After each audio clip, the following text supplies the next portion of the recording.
Il n'y a qu'un seul chemin vers le bonheur, et c'est de cesser de s'inquiéter des choses qui échappent au pouvoir de notre volonté. Épictète a dit cela un jour, et cela résonne profondément avec l'expérience humaine. La vie est une mer tumultueuse. Nous sommes ballottés par les vagues des émotions, secoués par les vents des circonstances.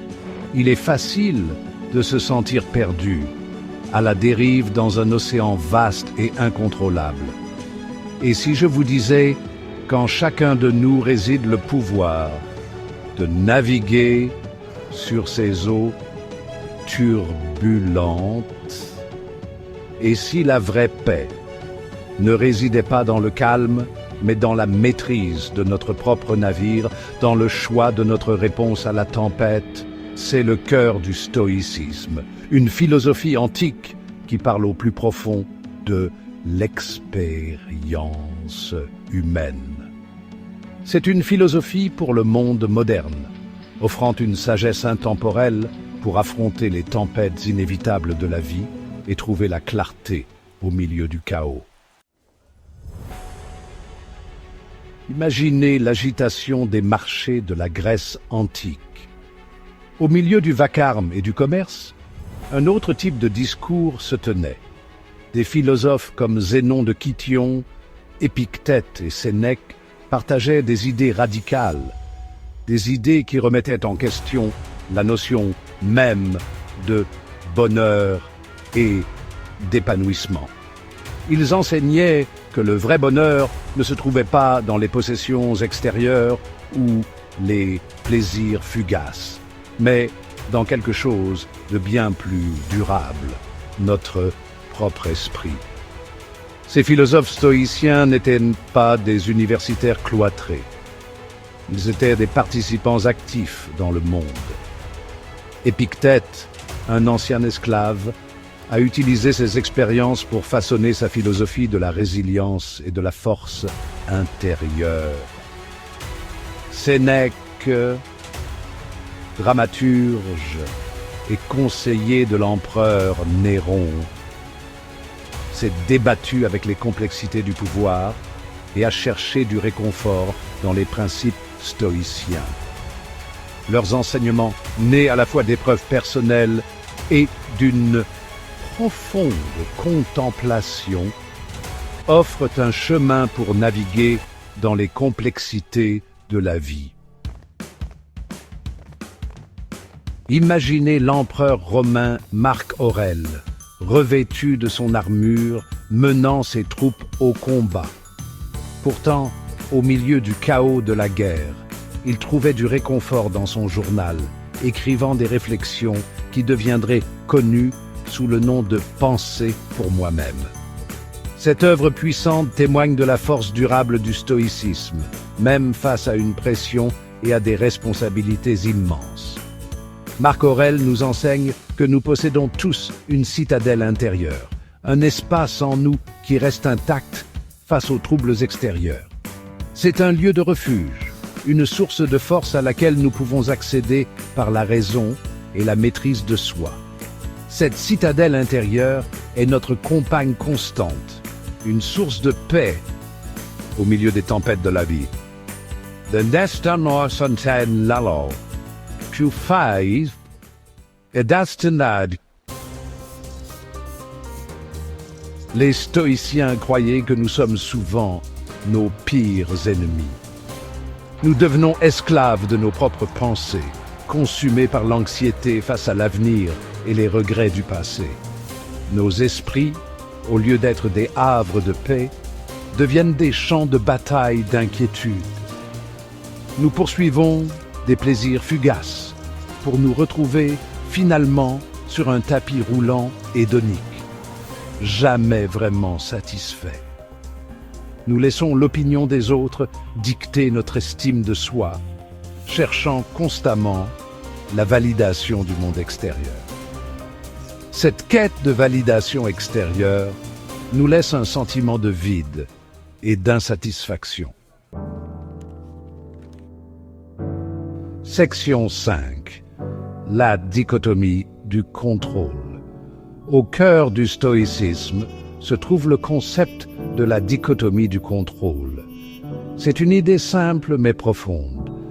Concentrez-vous sur ce que vous pouvez contrôler et acceptez ce que vous ne pouvez pas contrôler. Nous ne pouvons pas contrôler la météo, les actions des autres, ni les cartes que la vie nous distribue.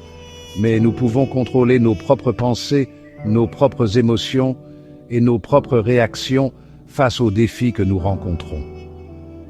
Cela ne signifie pas que nous devenions des observateurs passifs de notre propre vie.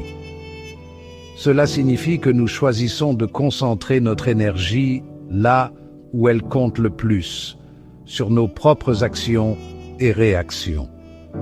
Nous choisissons de lâcher prise sur les choses que nous ne pouvons pas contrôler, nous libérant ainsi des soucis et de l'anxiété inutile. Section 6. Profitez du moment présent. Les stoïciens ont compris que la vraie paix se trouve dans le moment présent. En nous attardant sur le passé ou en nous inquiétant de l'avenir, nous passons à côté de la beauté et de la plénitude de l'ici et maintenant.